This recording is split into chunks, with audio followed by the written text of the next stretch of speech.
Salve pessoal do De Olho no Jogo, tudo certo? Estamos de volta e hoje eu diria para mais um encontro histórico, né? Já tivemos alguns aqui no canal, mas o de hoje ele é empilhado de taças, digamos assim. Se você pensar em Libertadores, em Campeonato do Mundo, você vai encontrar no currículo do nosso convidado de hoje um currículo para poucos, talvez o maior dirigente da história do Internacional. É o nosso convidado por aqui no De Olho no Jogo, para a gente conversar muito sobre a formação de novos dirigentes. Eu já explico por que será esse um dos nossos temas, e é claro, sobre futebol, sobre mercado, né? A gente está recebendo aqui um cara que entende muito. Tudo bem, presidente Fernando Carvalho, como vai? Bom, tudo bem, prazer estar em contato com vocês, de olho no jogo. A gente está sempre de olho no jogo, não é? Eu, pelo menos desde 6 anos de idade, a minha primeira notícia pela manhã é futebol e a minha última noite é futebol, permeada por futebol durante o dia. Então, de olho no jogo vem muito a calhar nesse momento. Muito obrigado pela oportunidade. E, presidente, o senhor está de olho em que tipo de jogo ultimamente? O que faz o Fernando Carvalho parar e assistir? Bom, antes de entrar na pauta, né, que vocês me propuseram sobre a formação de dirigentes, eu estou empenhado nesse tema, né, hoje, além de estar empenhado em outras ações como profissional. Eu vejo todos os jogos. Eu vejo principalmente jogos que me permitam selecionar os jogadores. Eu trabalho hoje como consultor do Cianorte Futebol Clube do interior do Paraná, que vocês conhecem bem, e que está tentando, num primeiro momento, ter um calendário. Eu sempre digo, né? A gente tem que, no futebol, estabelecer objetivos e objetivos palatáveis. Então, o objetivo do Cianorte, num primeiro momento, eu estou lá já há 4 anos, é conseguir um calendário, né? Tendo o calendário, nós aí vamos alçar novos voos, mas o primeiro objetivo é calendário, né? Então, por trabalhar no Cianorte, por trabalhar observando atletas que possam jogar no Cianorte com possibilidade de venda futura, porque o Cianorte é uma empresa e, por ser empresa, ela visa o lucro, e visando o lucro, ela tem que ter produto, e o produto é o jogador, que nós buscamos no mercado, né? Como não temos categoria de base, temos que selecionar através de informações, através de visualizações, né, de outras partidas, referências que são feitas, né, por pessoas com quem a gente confia, e aí partimos para as contratações, né, e aí o jogador vai jogar no Cianorte para depois ter uma vida no outro clube. Então, eu gosto de ver esse tipo de jogo, mas também gosto de ver os jogos do meu time, porque eu, acima de tudo, sou colorado, né, e o meu time segue a sua vida, e eu participo, né, mesmo que seja no sofá, de todos os jogos do Inter. Às vezes com churrasco, às vezes na correria, né, de estar viajando num hotel, vejo no computador, às vezes quando não é no Premiere, quando não é no Premiere, eu posso ver, né, numa transmissão direta, enfim. Mas vejo também os jogos do Atlético Paranaense quando posso, porque o Atlético tem uma restrição de exibição, vejo jogos do Curitiba, já que estamos no público paranaense, vejo jogos também de Corinthians, Flamengo, São Paulo, todos os jogos, né? Os jogos europeus, também gosto de assistir jogos europeus, até porque as grandes transformações táticas que antigamente aconteciam durante as Copas do Mundo, né, e sempre que terminavam a Copa do Mundo, sempre tinha uma herança, né, tinha a herança do 4-4-2, a herança do 3-5-2, a herança do 4-2-3-1, ela vinha após as Copas do Mundo. Hoje não, hoje as coisas acontecem semestralmente, trimestralmente, os treinadores estão evoluindo muito, né? E eu digo evoluindo no sentido de mudança periódica de estratégias, né? Porque, na verdade, se tu pegar lá de 58, eu já estou ampliando bem o tema, né? Porque eu gosto de futebol, é amplo. Então, se tu pegar 58, o Brasil jogar no 4-2-3-1, que depois veio ser revisto aqui no início dos anos 2000, mas a grande diferença que existe em qualquer sistema, hoje está voltando o 3-5-2, praticamente com os jogadores de beirada jogando bem adiantados, é a intensidade. Então, o futebol é o mesmo, as estratégias são as mesmas, mas o que diferencia hoje é a competitividade, é a intensidade, é a força física. O jogador antes corria 4 km, hoje corre 12. Então, essa é a grande diferença, é a questão física, né? Mas as estratégias táticas são as mesmas, que se repetem e que são reavivadas para coibir uma mais recente que está dando certo. Bom, já deu para sentir aí o nível do papo, e a ideia, presidente, é essa mesmo. É a gente pegar de um grão de areia e transformar isso numa grande praia, né? Porque o objetivo da conversa também é esse, é ampliar os temas de futebol. Quem está comigo aqui é o Daniel Piva, vai me ajudar a fazer essa entrevista. Eu já vou passar a bola para o Piva, mas antes eu tenho alguns recados. Primeiro, lembrando para você se inscrever no nosso canal, tá? É muito importante. A gente está com uma audiência muito bacana, além dos números, uma questão da qualidade também. E a gente tem um anúncio muito bacana para fazer. Né? O De Olho no Jogo, a partir dessa semana, é parceiro oficial da FootHub, que é exatamente um dos responsáveis por essa pauta de hoje com o Fernando Carvalho. É uma empresa que é parceira nossa e que está realizando o curso. Né? Para você quiser ter mais informações sobre a FootHub, pode acessar foothub.com.br. O curso é justamente sobre a formação de novos dirigentes. O Fernando Carvalho, além de ter sido dirigente histórico, ele foi um dos primeiros a sistematizar, digamos assim, a função do executivo aqui no Brasil, né? Foi ele que formulou o curso, por exemplo, da CBF, na CBF Academy, e agora também está com o pessoal da FootHub, que é o nosso parceiro. Está jogando o mesmo jogo que a gente. Por isso que está ao nosso lado aqui, a gente tem o enorme prazer de anunciar essa parceria, e esse será um dos temas, é claro, com o Fernando Carvalho. Agora sim, Piva, tudo bem com você, cara? Tudo certo, Guilherme. Um abraço a todos que nos acompanham, um abraço muito especial ao presidente Fernando Carvalho. Como você bem colocou, Guilherme, o maior dirigente aí da história do Internacional, um dos maiores dirigentes aí da história do futebol brasileiro. E, presidente, até para puxar o assunto do curso contigo, você falou muito ali já da transformação que o jogo teve dentro do campo, principalmente essa questão física. Mas num clube de futebol é muito claro que a vitória do domingo começa na segunda-feira. Começa com a preparação, começa com o planejamento. O quanto mudou esse jogo fora do campo, esse jogo ali entre os dirigentes? Você, como o Guilherme já colocou, foi pioneiro aí do curso da CBF, agora tem também esse curso na FootHub. O quanto você vê a evolução, a transformação da vida aí de um dirigente do futebol brasileiro, por gentileza? Bom, primeiro eu quero fazer uma pequena retificação, que o curso da CBF foi concebido pela ABEX, cujo presidente é o Cícero Souza, e pelo diretor da CBF Academy, que é além do Marco Dalpozo, né, que é o diretor de pessoal da CBF, o Michel Matar. Então, a minha participação, o curso já estava sendo formatado, e eu apenas, por uma coincidência, levei a proposta que foi feita junto com o FootHub, levei a proposta do FootHub, e aí nós fundimos, né? Porque o curso da CBF é bem mais amplo do que do FootHub, ele contempla planejamento estratégico, ele contempla uma área de gestão fora do departamento de futebol, né? E o nosso contempla apenas a sistematização, planificação e gestão, propriamente dita, do departamento de futebol. São as ações que o executivo faz, o executivo que é contratado, Paulo André, por exemplo, Paulo André, que era no Atlético Paranaense, ou o Felipe Ximenes, que é um dos professores do nosso curso, que era do Curitiba há um tempo atrás, para os ouvintes, né, saberem bem, definirem bem o que vai ser feito. Então, agora entrando na tua pergunta, na verdade,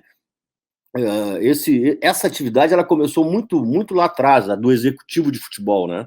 Ela começou muito lá atrás, ela começou com o supervisor de futebol, que cuidava de tudo, ele cuidava até do colégio dos filhos dos atletas, ele cuidava, né, da faculdade da esposa de um atleta, ele cuidava da contratação do jogador e da sua inscrição, ele no final do jogo, no interior, ele levava uma pasta e recebia o valor da renda, né, que era distribuída depois do pagamento das taxas, enfim, ele fazia tudo.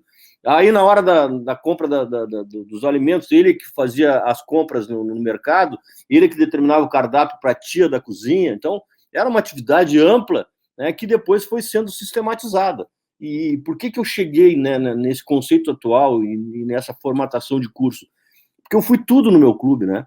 Eu fui advogado, eu trabalhei na categoria de base, eu fui assessor de marketing, eu fiz um aprendizado na prática por todos os setores e convivi muito com o Duran, que era o supervisor do Inter, e via bem como é que funcionava e via quais eram as necessidades. Aí, passado o tempo, o Inter contratou o João Paulo Medina, que é um excelente profissional, e o João Paulo Medina levou conceitos novos, aí sim de planejamento e sistematização de um departamento de futebol, e aí eu fui vendo, né?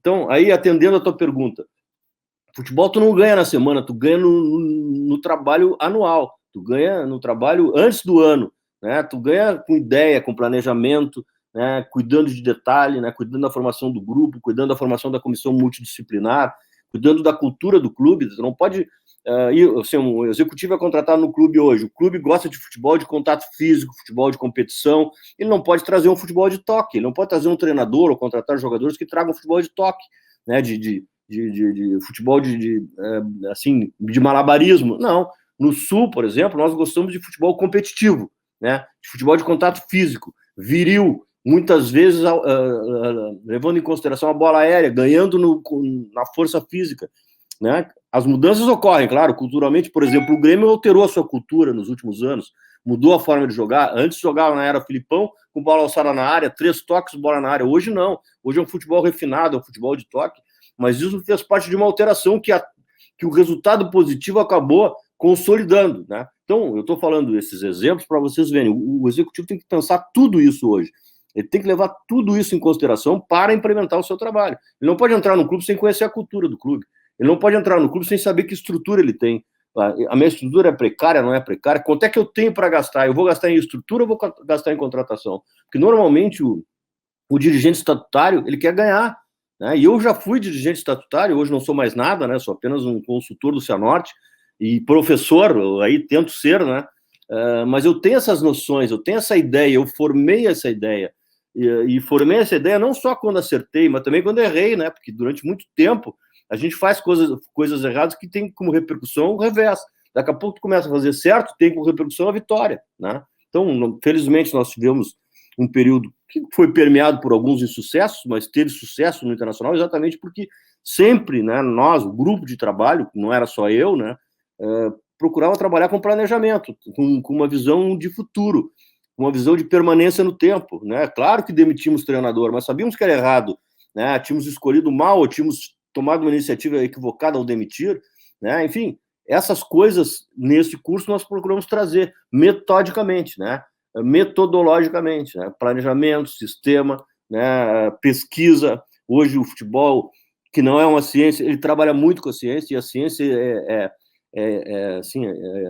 é uma coisa que tem que ser levada em conta no futebol para potencializar os rendimentos, não só dos profissionais fora do campo, como dos profissionais dentro do campo. Tudo isso sistematizado vira nesse curso, né, que nós pretendemos, através do Foot Hub, desenvolver a partir do dia 30 de março agora. Boa lembrança, né, do presidente Fernando Carvalho. A partir do dia 30 de março, então as inscrições estão lá liberadas no foothub.com.br. Agora, o presidente Fernando Carvalho, eu queria perguntar o seguinte, né, o senhor falou sobre a sua experiência também como dirigente estatutário e como executivo.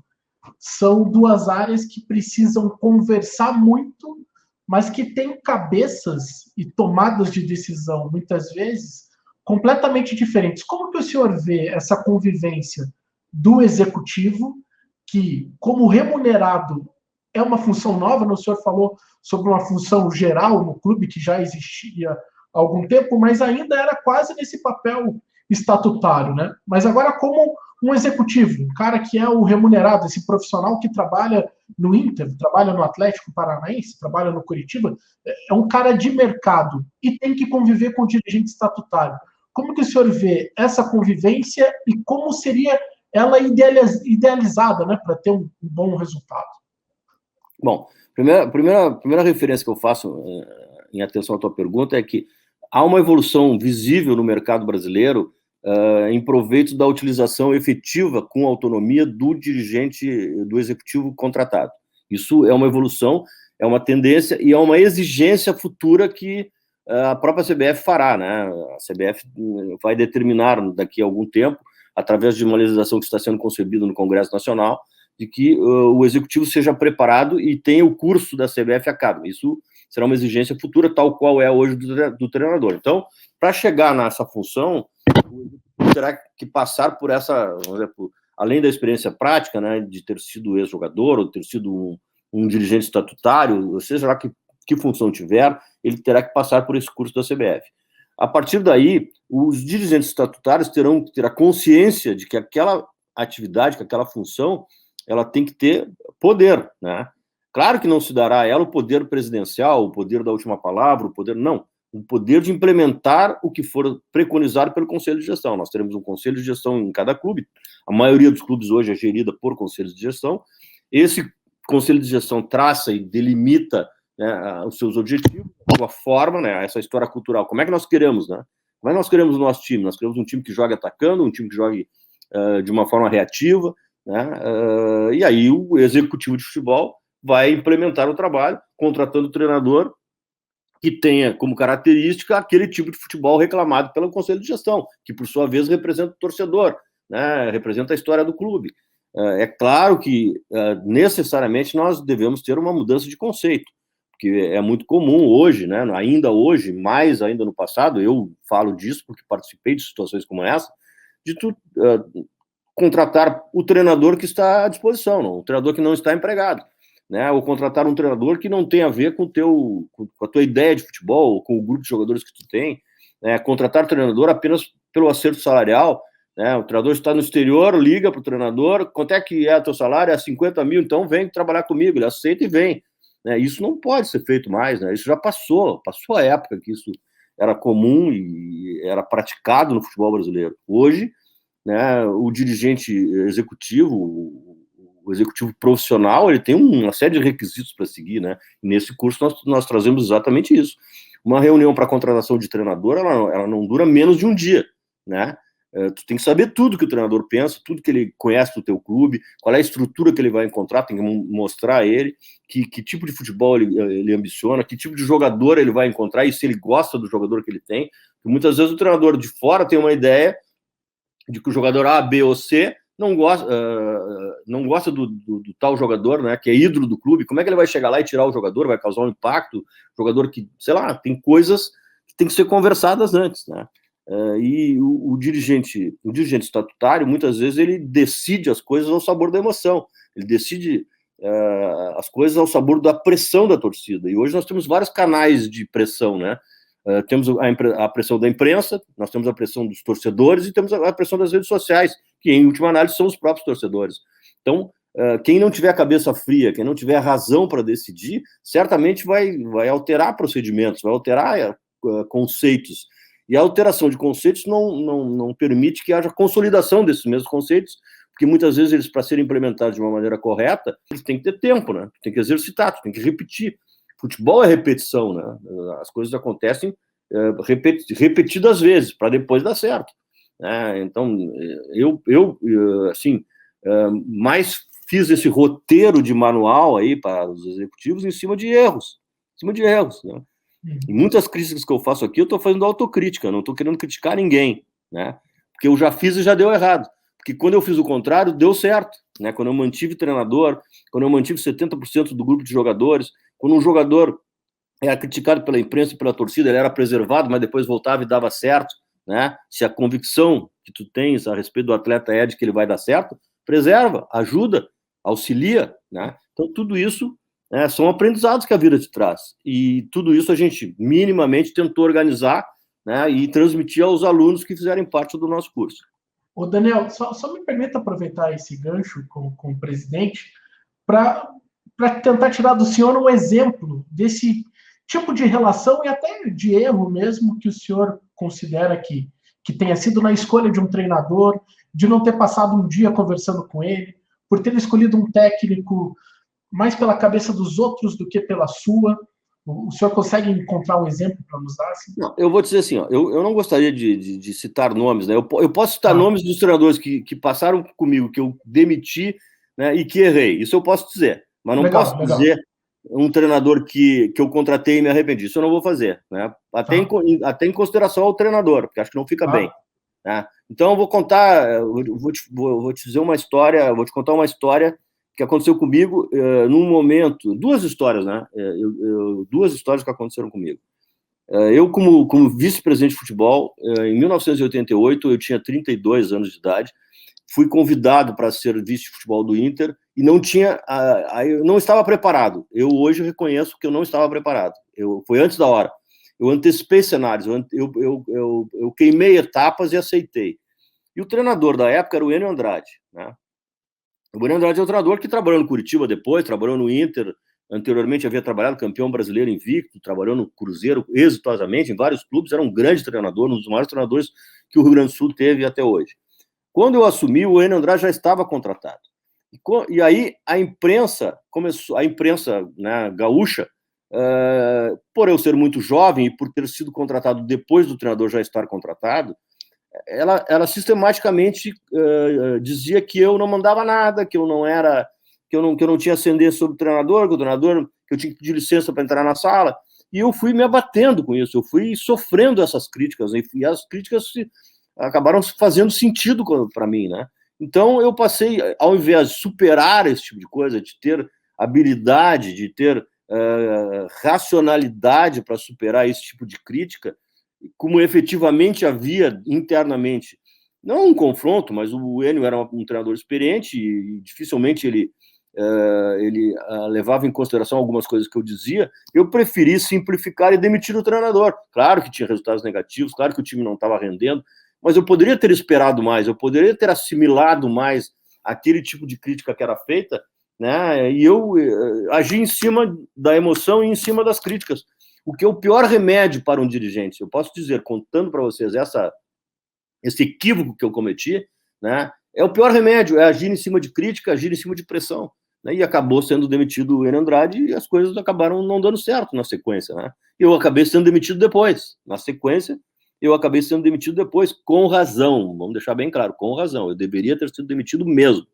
Passaram os anos, eu já tinha sido presidente, já tinha participado da conquista do Campeonato Mundial.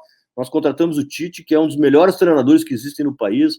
É uma pessoa que eu admiro muito, que é meu amigo, que eu gosto. E aí nós tivemos uma sequência, eu como vice de futebol, aí, num retorno que tive em 2008, até num jogo contra o Curitiba, um jogo que nós perdemos para o Curitiba, no Couto Pereira, depois de 7 resultados negativos, que poderiam ser tranquilamente superados, né? Eu também, já experiente, já tendo bagagem, eu entendi que era hora de romper o contrato com o Tite. Foi um grande erro, cometi um grande erro. Talvez, se eu não tivesse tomado aquela atitude, que foi tomada junto com outros dirigentes, nós tivéssemos vencido o campeonato de 2009, que nós chegamos parelho com o Flamengo na última rodada, o Flamengo jogou com o Grêmio jogou com as reservas, e nós ganhamos do Santo André e terminamos junto, mas perdemos pelo saldo. Quase parecido com o que aconteceu agora nesse campeonato de 2020. Então, foram erros que eu cometi em cima de pressão, em cima de opinião alheia, e não da minha opinião, né? E isso não deve acontecer. Da mesma maneira que, sem citar nomes, eu contratei treinador que eu fiquei com vontade de demitir no primeiro jogo, entendeu? Porque combinei uma coisa de assistir uma palestra e o treinador antecipou a palestra, que estava certo que eu assistiria, porque eu não abro mão de assistir palestra, eu quero saber o que ele diz para o jogador, eu quero defender o treinador depois, né? Então eu tenho que saber o que ele pede. Né? E aí depois, na primeira palestra, ele antecipou e eu não assisti. Então eu já vi que não ia dar certo, como acabou não dando. Né? Enfim, coisas desse gênero aconteceram comigo. Né? Já contratei treinador, ou quase contratei, tratando antes das questões táticas, técnicas e de convivência, tratando do salário. Né? Acertei o salário e depois fui conversar. E aí eu vi que não ia ser o treinador que eu queria. Porque exatamente essa questão do ídolo, nós tínhamos um ídolo na época e esse ídolo seria tirado do time, ele não gostava do jogador. Não, vou tirar esse jogador, não joga comigo. Pô, mas como é que vai fazer isso? Aí, por sorte, tive sorte, porque ele acabou não aceitando, porque a mesma questão financeira superada, ele tinha questões familiares que ele deveria resolver, e ele mesmo acabou, não vai dar, infelizmente, tal, e acabamos não tendo essa conclusão da contratação, mas isso aconteceu. Então, por isso que eu digo, hoje esse manualzinho, que felizmente aí, daqui para frente, eu acho que os clubes brasileiros todos terão esse executivo com esse poder e com essa dimensão dentro do departamento, seguindo o manualzinho, dificilmente tu vai ter esse tipo de erro no futuro, né? Que eu estou trazendo para vocês aqui, porque aconteceram comigo, né? Aconteceram comigo. Perfeito. E eu era um dirigente estatutário que monopolizava o protagonismo do futebol naquela época, era do dirigente estatutário, então eu era o protagonista. Hoje não.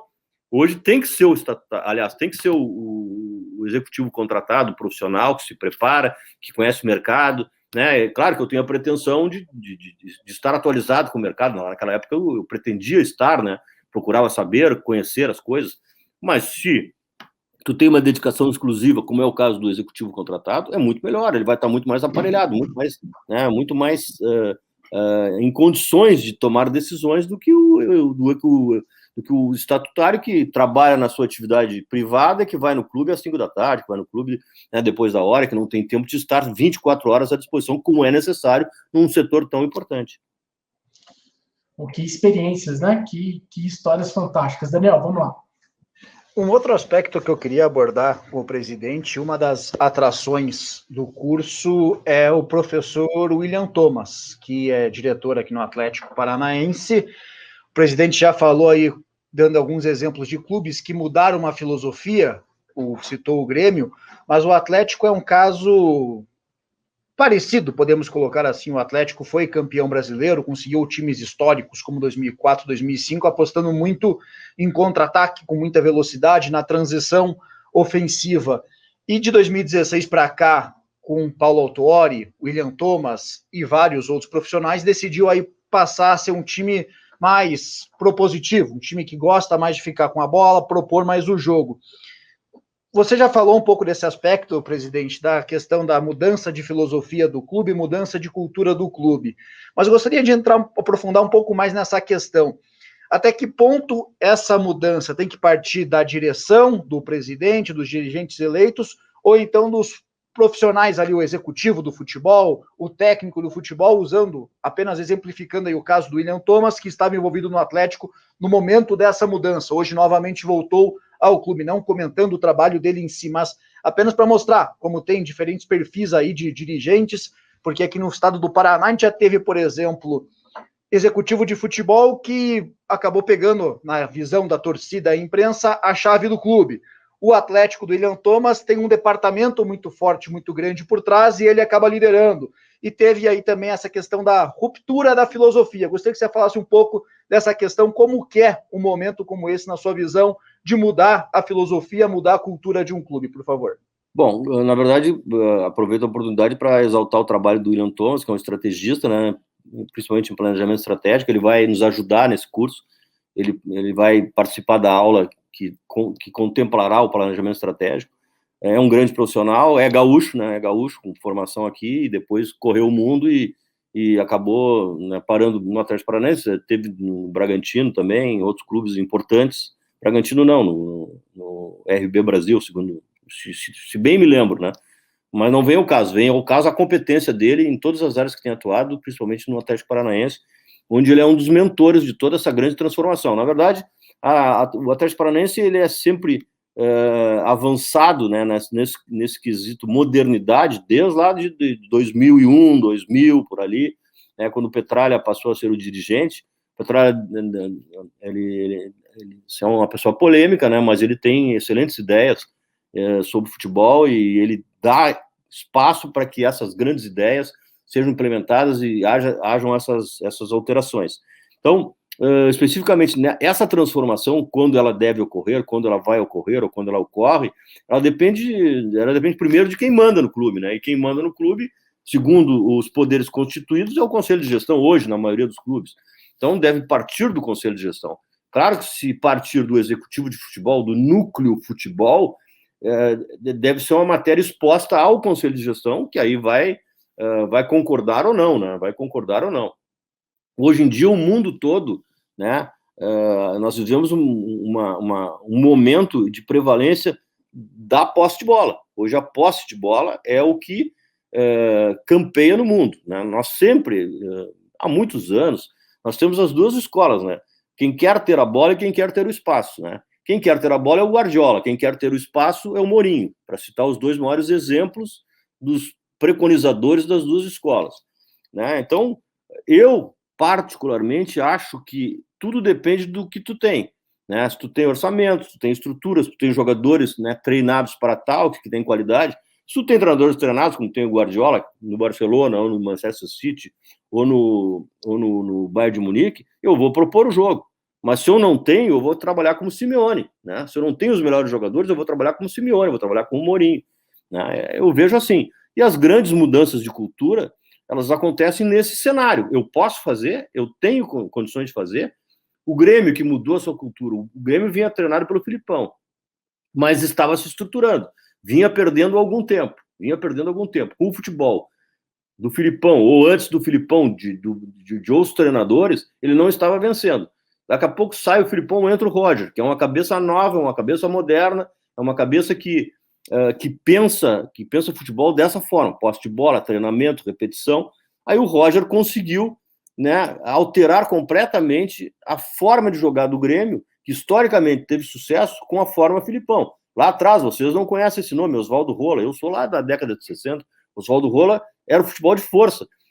Ele fazia, quando ninguém tinha preparador físico, ele era o treinador e o preparador físico, e a apuração física dos atletas do Grêmio eram feitas subindo escada, subindo e descendo as arquibancadas. O cara passava o dia inteiro subindo e descendo escada, e com isso ele se preparava para enfrentar os jogos. O Grêmio era muito mais forte, tinha muito mais resistência, tinha mais velocidade, né, estava muito mais preparado que seus adversários, e tinha muito contato físico nessa época. Então o Grêmio sempre venceu. Depois do Foguinho veio o Carlos Froner, e assim por diante. A maioria dos treinadores do Grêmio tinha essa ideia de futebol. Quando houve a ruptura com o Roger, né, o Roger não chegou a ter sucesso, embora tivesse um futebol vistoso, ele não teve sucesso. O sucesso só veio com o Renato. O Renato veio, aproveitou esse tipo de jogo que foi implementado originalmente pelo Roger, né, e também mudou a sua cultura, porque quando o Renato treinou o Grêmio 3 anos antes, ele jogava com 3 volantes e 3 zagueiros. E aí ele pegou um time preparado pelo Roger, certamente ele aprimorou, criou formas diferentes de fazer a marcação defensiva, né, criou um volante pelo lado direito para possibilitar que o Luan e o Douglas jogassem juntos, jogadores que não são tão competitivos. E ele acabou criando uma forma de jogar que foi que o Brasil se encantou e ganhou títulos e ganhou, né, muito protagonismo. Houve uma mudança de cultura, sensivelmente. Só que hoje o Grêmio manteve essa mudança de cultura, só que não trocou jogadores nas posições que deveria trocar. Então, ou ele vai ter que voltar para a cultura anterior, ou ele vai ter que aprimorar o seu grupo de atletas, porque ele não está tendo sucesso mais com essa forma de jogar com os jogadores que tem. Então, esse tipo de coisa é que tem que ser avaliado pelo executivo de futebol, pelos dirigentes estatutários, para ver qual é o momento das coisas acontecerem. Então, quem implementa é o executivo, mas quem decide é o dirigente estatutário. Não sei se foi muito longo na minha resposta. Não, foi perfeito, presidente, perfeito. Excelente. Presidente, falando ainda sobre essa estruturação, né, e quais os personagens que um diretor executivo precisa conviver, nós estamos atualmente na era dos dados, né? Em tudo tem muito dado, tem muito número, mas isso precisa ser transformado em informação, conhecimento, para daí ter a aplicação, né? Como que o senhor vê atualmente isso no futebol, né? Muito se fala da questão lá do Moneyball, como trabalhar com os dados, com os scoutings hoje, que você teve uma grande transformação em quem observa o futebol para contratar, né? O senhor provavelmente passou aí pelas 2 eras, no momento que tinha lá o olheiro, aquele mais convencional mesmo, né, que você mandava o cara assistir os jogos no estádio, e hoje teve uma transformação dessa função, departamentos de análise de desempenho grandes, com muitos jovens, muitas vezes com formações completamente diferentes, né? Tem analista de dados e analista de desempenho. Como que o senhor vê a convivência desse executivo nessa era dos dados e com os scouts? Eu vejo que o executivo de hoje, né, o moderno executivo, primeiro que ele deve ter braços, né? Ele certamente não tem condições de gerir sozinho todo esse departamento. Então, é por isso, eu estou falando dos grandes clubes. Eu tenho, por exemplo, no Cianorte Futebol Clube, nós temos o Adir, que é o executivo, Adir Kiss, que vocês devem conhecer, que é um profissional excepcional. O Adir faz tudo lá, até botar placa de publicidade, ele faz de tudo.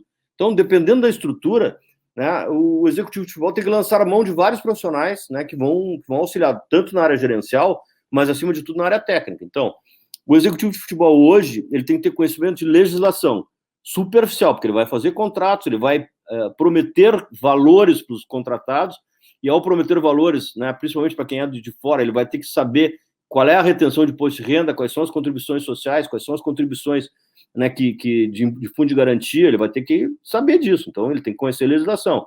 Ele tem que conhecer a legislação porque tem que conhecer a lei do passe, ele tem que conhecer como é que funciona o regulamento de transferência da FIFA, ele tem que conhecer convenções, né, convenções que são feitas em relação aos clubes, às federações, ele tem que conhecer regulamento de campeonato. Então, tecnicamente, ele tem que ter um mínimo conhecimento jurídico, ele tem que ter conhecimento de educação física, né, de preparação física. Por quê? Porque ele vai comandar um grupo de jogadores cuja excelência física é que vai dar a excelência de desempenho. Então, ele tem que conhecer, ele tem que ver o que o treinador está fazendo, o que o preparador físico faz, que tipo de trabalho é feito, que tipo de treinamento é ministrado, ele tem que ter minimamente um conhecimento.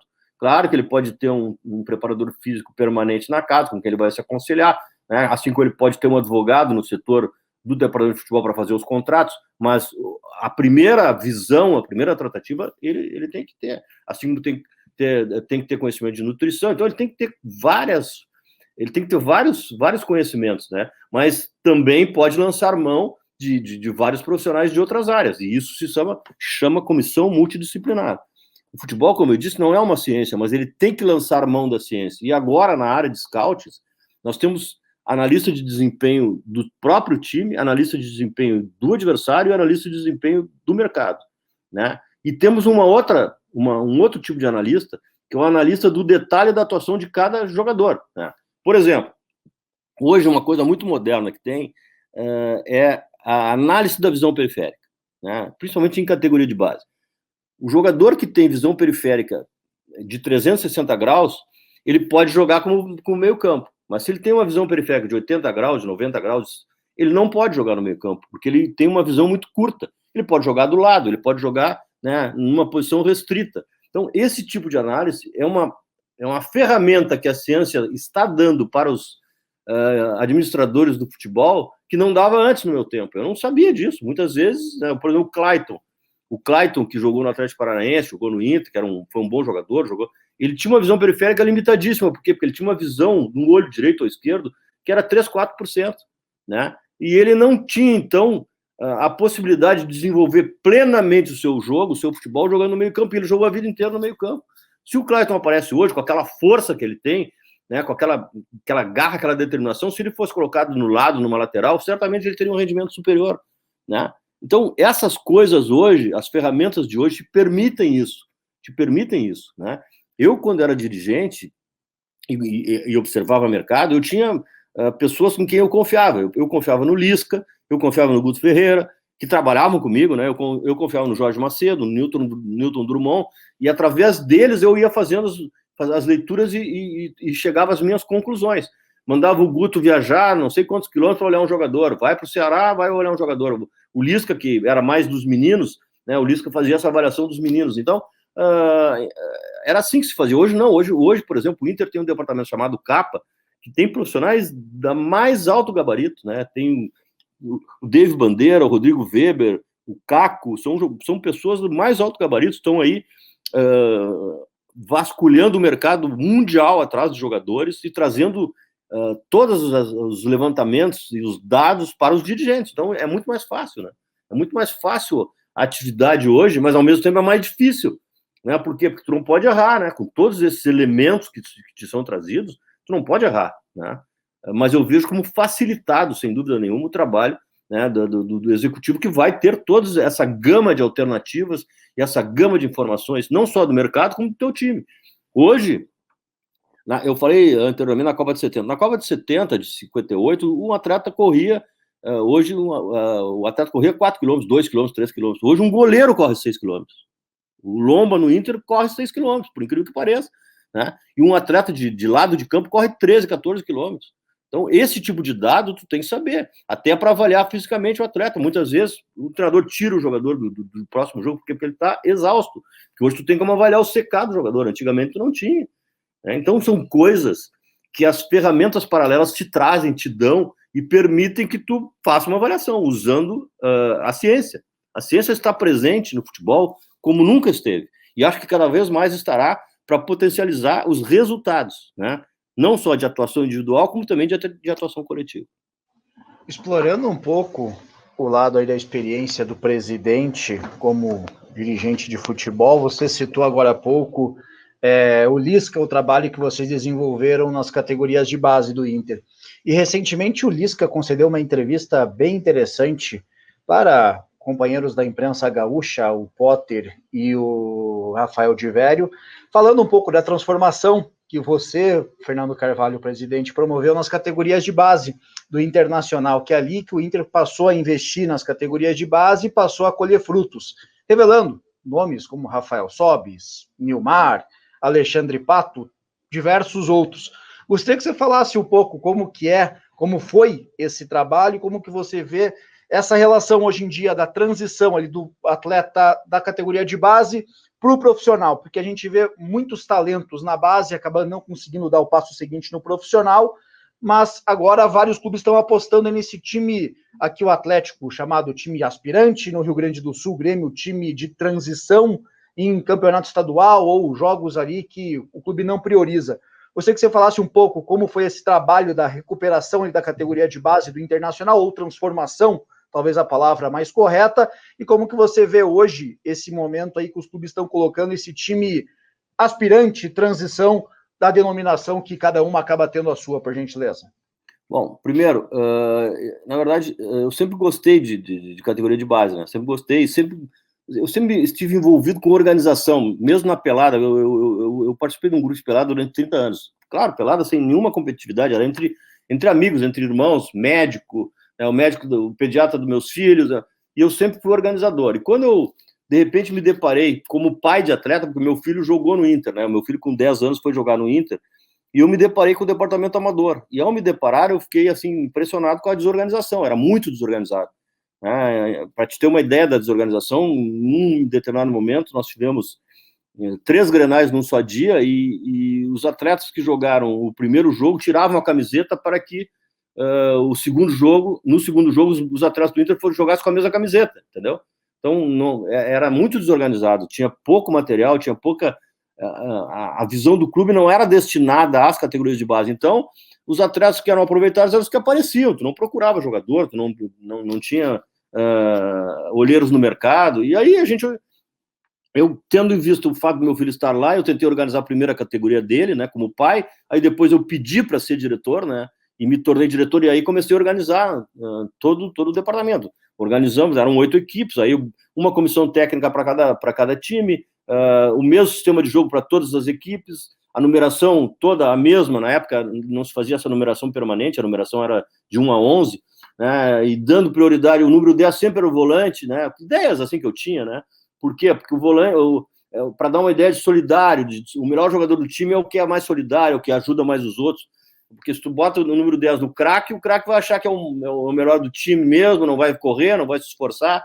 E então, para dar uma ideia de coletivo, uma ideia de todo mundo, né, jogar junto, de ganhar, o todo ganha, não só um jogador, eu criei uma numeração onde o número 10 era o volante, só para vocês terem uma ideia de que nível de detalhe a gente chegou. E começamos a procurar jogadores no mercado, né, jogadores jovens. Aí foi o Daniel Carvalho, o Nilmar veio com a direção seguinte, não veio comigo, nem o Pato, né, todos vieram com a direção seguinte, mas depois, na verdade, foram aproveitados no meu período já como presidente. Organizamos, né, e passamos a ter sucesso logo a seguir. Foram 4 anos de trabalho, assim, primeiro de uma forma anônima, depois o trabalho começou a aparecer, porque o clube começou a ganhar, e aí, né, as coisas começaram a acontecer da melhor maneira. E naquela época, um pouco depois, né, nós criamos um chamado time B, né, chamado time B, que é exatamente o time para aqueles jogadores que já estouraram a idade do time júnior e que não têm ainda condições emocionais, físicas e até mesmo qualidade de aprimoramento para jogar no time principal. Com isso, a gente amadurecia os jogadores que eram nossos e eles tinham condições de chegar no time de cima, né, da melhor maneira possível. Por exemplo, Alexandre Pato, por exemplo, Luiz Adriano. Claro que o Alexandre Pato aconteceu antes, né? Ele com 16 anos já participava do time B, porque ele tinha muita qualidade, ele era muito superior aos meninos da sua idade, mas também não tinha ainda a condição de jogar no time de cima, porque não tinha fisicamente essa aptidão. E nesse time B ele acabou aprimorando e crescendo e convivendo com homens, né? Ele fez um estágio jogando contra homens, o que é muito importante. O jogador jovem de categoria de base, quando começa a jogar contra um homem maduro, experiente, ele sofre aquele impacto inicial. E o Pato, antes de chegar no profissional, já tinha esse contato através do time B.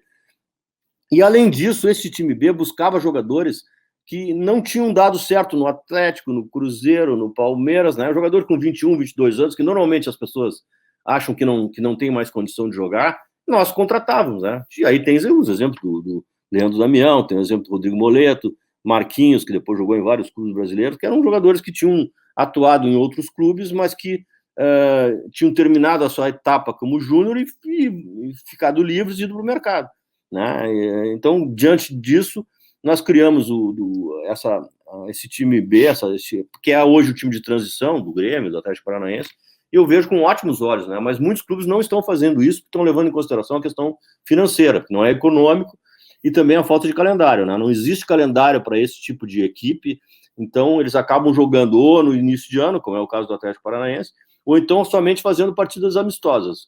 Eu mesmo, diante da falta de calendário, eu vejo que é bom ter esse tipo de jogador, né? É bom esse tipo de time, porque tu consegue permanentemente estar permanentemente em atuação, em atividade, jogadores que a qualquer momento poderão ser chamados para o time de cima, né? E também colocar jogadores que estão vindo de lesão, por exemplo, o Guerreiro, que agora voltou. Tendo um time B no Inter, ele poderia jogar 4, 5 jogos no time B, né? E depois vir já ambientado, já com a plenitude da sua forma no time B. Eu lembro que em 2006, quando nós fomos campeões mundiais e campeões da América, o Alex fez uma cirurgia de joelho e voltou, jogou 4, 5 partidas no time B. E só depois de estar bem, de ter tido choque, de ter jogado contra jogos difíceis do interior, é que ele foi inscrito na Libertadores e foi um dos principais jogadores nossos, exatamente porque pôde treinar jogando. Se ele tivesse ficado no grupo, ele não teria chance de jogar, né? Porque ele não ia ser aproveitado, estava ainda disputando uma vaga, estava ainda sem condições físicas, não tinha recuperado plenamente a sua condição física, só em treinamento isso não acontece, e ele acabou, né, nos jogos do time B se preparando para fazer parte do grupo principal. Então, eu vejo que há uma modernidade. Hoje, por exemplo, a iniciação, na minha época, a iniciação era no campo, era com as questões táticas, né, 4-4-2, 3-5-2, na minha época era 4-4-2, a gente estabeleceu como sistema universal do clube o 4-4-2, pode ser outro sistema, né, mas era assim. Hoje, o moderno leva ao futebol de salão. Hoje os clubes que estão tendo sucesso nas categorias de base, os dois principais que eu vejo, Santos e Fluminense, eles começam, a iniciação do atleta é no futebol de salão. Porque hoje, esse futebol de retenção de bola, de toque curto, de falta de espaço, no salão tu aprimora muito mais rápido. Tu aprimora de uma forma melhor, né? Então tu joga salão e depois, com 15 anos, tu passa a jogar campo. E aí tu já tem aquela noção do curto espaço, da tomada de decisão rápida. Hoje, uma grande coisa que se questiona, além da visão periférica, que eu falei anteriormente, é a tomada de decisão, né? Qual é a decisão que o jogador toma, né? E ela tem que ser rápida, porque o futebol que hoje estão praticando no mundo, na maior parte dos casos, que é o futebol de retenção de bola, a procura da bola ao invés da procura do espaço, ela impõe decisão rápida, tomada de decisão rápida, ela impõe que o jogador raciocine com rapidez para que a bola não fique muito tempo com ele, né? Então, esses conceitos todos, né, são os modernos, e esses conceitos todos que o executivo de futebol, né, tem que ter presente para implementar o seu trabalho, tendo na categoria de base alguém responsável que fiscalize isso, que metodize isso, para que no futuro novos jogadores venham para o clube. Bom, e essa espécie de manual estará no curso da FootHub, que aliás já está com inscrições abertas para você que está acompanhando o vídeo só agora. Vale lembrar, né, a FootHub é parceira aqui do canal De Olho no Jogo, é uma parceria oficial, estamos juntos, estamos na mesma rua, né, trazendo o mesmo jogo para você, e por isso essa parceria. Bom, presidente, a gente já está se encaminhando para o final, mas não tem como a gente discutir hoje o futebol brasileiro, as decisões dos dirigentes, sem falar sobre técnicos estrangeiros. Eu queria ouvi-lo sobre isso. O Inter, que é um clube que o senhor conhece muito bem, tem apostado, né, nesse formato de treinadores estrangeiros, o futebol brasileiro também. Essa é uma necessidade diante do que o mercado está apontando, ou o senhor não vê uma questão de passaporte? Qual é o conceito do senhor sobre tantos técnicos estrangeiros no Brasil, os últimos 2 campeões da Libertadores, 2 portugueses por clubes brasileiros? Não, eu acho que os técnicos estrangeiros que são bons e que têm conteúdos, que têm boas coisas a trazer, sempre são bem-vindos. Mas acho que nós temos grandes treinadores no Brasil, não tenho dúvida nenhuma disso. É uma questão hoje o mercado globalizou, hoje a gente tem acesso e tem contato, né, com coisas que não haviam antes. Hoje, antigamente, trabalhar na Argentina não permitia que se trabalhasse no Brasil, por quê? Porque havia um desnível salarial muito grande, o treinador ganhava muito mais lá do que aqui. Hoje ele ganha muito mais aqui do que lá, né? Então, a questão econômica também privilegia a vinda de argentinos, a Argentina sempre teve bons treinadores, né? Treinadores que têm muitos conteúdos, né? Que podem contribuir muito. Eu sou daqueles que acho que o treinador português, os dois tipos de treinador que eu mais admiro é o português e o holandês, né? Que foram os que marcaram história, né? Em vários momentos no futebol mundial. O Rinus Michel lá na época antiga, no Ajax, depois no Barcelona, o próprio Cruyff, né? São treinadores que marcaram época, os holandeses, os portugueses também.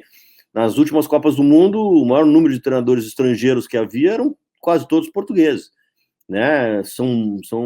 Tem muita consciência tática, tem muita didática na aplicação dos seus trabalhos, né? Eu acho que, como eu disse antes, o futebol vai e vem, o que altera é a questão física, e eu acho que eles estão na nossa frente, porque nós, por exemplo, estamos estagnados hoje no 4-1-4-1 e no 4-2-3-1. A maioria dos nossos clubes joga assim, né? E ao passo que hoje nós estamos vendo o 3-4-3 ou 3-5-2 de volta, né? Nós estamos vendo como tônica no mundo, e o Cudê trouxe isso para o Inter, a existência de dois atacantes por dentro, um centroavante e um meia de movimentação, como era lá um tempo atrás, aqui no Brasil, né, como um remédio para enfrentar defesas que jogam com linha de 4, né? Hoje tu tem dois atacantes por dentro, com isso o atacante já chega na hora da conclusão fisicamente na sua plenitude. Se tu joga com 3, sendo que 2 de beirada que acompanham o lateral até o final, quando ele chega para a jogada ofensiva, ele já chega cansado, porque acompanhou o lateral até o final. Então, isso tudo depende de uma variação, de uma evolução, que, como eu disse, às vezes vai para frente, às vezes volta para trás, como forma de coibir o que está em voga, né? E eu vejo, então, que os estrangeiros trouxeram isso. Por exemplo, o Jorge Jesus jogava com Bruno Henrique e Gabigol por dentro, 2 atacantes, né? Com ampla movimentação, combate confronto direto com os 2 zagueiros adversários, e tiveram muita vantagem, né? Os meias jogavam aberto, mas vinham por dentro, com a passagem dos laterais, no caso do Rafinha por fora, no caso do Felipe Luiz por dentro, armava com o Felipe Luiz.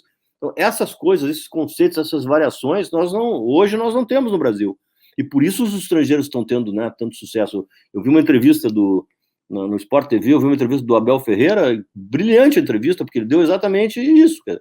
Ele arma o time dele de acordo com o adversário. E sempre é um time compacto, e sempre é um time que, às vezes, enganosamente, tu pensa que está dominando e toma um contra-toque e toma um gol, como foi o caso do Grêmio nos jogos decisivos da Copa do Brasil, né? É um treinador estrategista que varia as suas questões táticas, mas sempre tem gente chegando no ataque, sempre tem 2 jogadores chegando. Ele chegou ao ponto de trazer o Luiz Adriano para jogar atrás, quase como um armador, e infiltra os 2 pontas de lado, jogando com 2 atacantes por dentro também, na maior parte do jogo. Então, por que os estrangeiros estão tendo tanto sucesso no Brasil? Porque eles evoluíram, eles estão mudando, eles estão analisando coisas que os brasileiros não estão mais analisando. E eu acho, sim, eu tenho grandes treinadores brasileiros, só que a gente tem que pensar para frente. Nós temos que evoluir. O 3-5-2, aliás, o 4-2-3-1 e o 4-1-4-1 já não dá mais certo, não está dando certo, né? E é o que predomina em todas as nossas rodas aí, é o que predomina. Eu vejo assim, com todo respeito, não sou treinador, mas sou um observador. E como observador eu tenho essa opinião, mas claro que teremos várias pessoas que podem contrariar isso, principalmente os treinadores que praticam esse futebol do 4-1-4-1 ou do 4-2-3-1, mas é uma visão que eu tenho sem ser treinador. Qual que é o limite para o executivo discutir isso com o treinador? Eu falo sobre conceitos do time no dia a dia. O senhor tinha esse papel de conversar com o técnico, porque muitas vezes há uma confusão, né, sobre uma interferência na escalação. Não é disso que eu estou falando, né? Mas sim de uma discussão, de saber exatamente por que ele toma aquela decisão e se hoje os dirigentes são preparados para esse tipo de mesa, para esse tipo de conversa. Eu acho que quando tu contrata o treinador, e aquela entrevista que dura um dia, que eu falei antes, quando tu contrata o treinador, tu contempla todas as situações que poderão surgir, né? Quais são as perguntas que tu faz para o treinador? Quanto a escalação, quanto o número de atletas do grupo, quantos ele quer levar para a concentração. Eu, pelo menos nessa listinha que eu aprimorei durante a vida, não tinha ela lá no início, né? Então eu não fazia assim. Eu fui fazer só no final da minha carreira como dirigente estatutário, vou deixar bem claro, que vê hoje como essencial o trabalho do executivo profissional. Né? Eu era um executivo, eu nunca fui executivo, eu fui dirigente estatutário que me metia de pato a ganso na função do executivo, que na verdade não estava bem clara, né? Eu tinha um executivo competente, Newton Drummond, mas com quem eu tinha uma troca, né? A gente trocava muito, a gente conversava muito, e eu podia, então, ter esse tipo de ação. Então, o que menos a gente deve querer é escalar time. Escalar time é a pior coisa que tem, porque tu enfraquece o treinador, e tu deixa o treinador em dúvida. Quem tem que escalar o time é o treinador sempre. Agora, tem critérios que tu pode cobrar dele, né? Critério da competitividade, o critério da mudança. Né? Por exemplo, uma das questões que eu julgo conveniente saber, né? Quando tu tem 10 jogadores, né? Qual é o tipo de estratégia que tu faz? 2 linhas de 4 mais 1. Quando tu tem 10 jogadores e tá perdendo e tem que ganhar, tu ataca e aí vai fragilizar. Essas coisas eu gosto de saber, porque aí tu pode discutir com ele depois, né? Porque ele te disse antes o que ia fazer e não fez, aí tu cobra, né?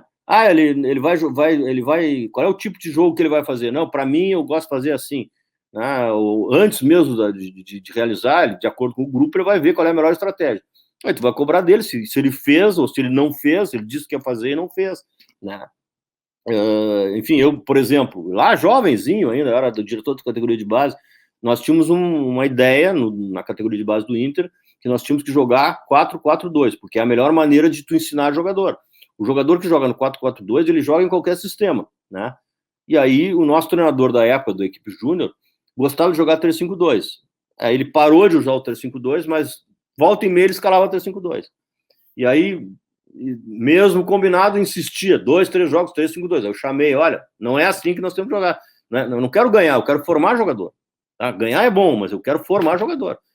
Nós vamos ter que rescindir o teu contrato se continuar jogando 3-5-2. Aí ele começava no 4-4-2, virava 3-5-2. Aí demitiu o treinador, entendeu? Nunca escolhi jogador, nunca escalei, né? Mas já tinha essa ideia. Tem que ter a ideia e tem que cobrar a ideia, não a escalação. Perfeito. Bom, a gente está fechando esse bate-papo, durou quase uma hora aí. Presidente, a gente agradece demais a tua participação aqui. Antes de despedir do senhor, eu quero lembrar de novo, né, do curso da FootHub, que está à disposição lá no foothub.com.br, os nossos parceiros aqui do canal De Olho no Jogo, esse curso sobre gestão, sobre executivos, né, de futebol, e a gente está formando uma nova safra com novas ideias, mas com muito respaldo desse tipo de experiência que o senhor acabou de contar para a gente. Muito obrigado, presidente. Bom, eu que agradeço a oportunidade, um grande abraço a vocês.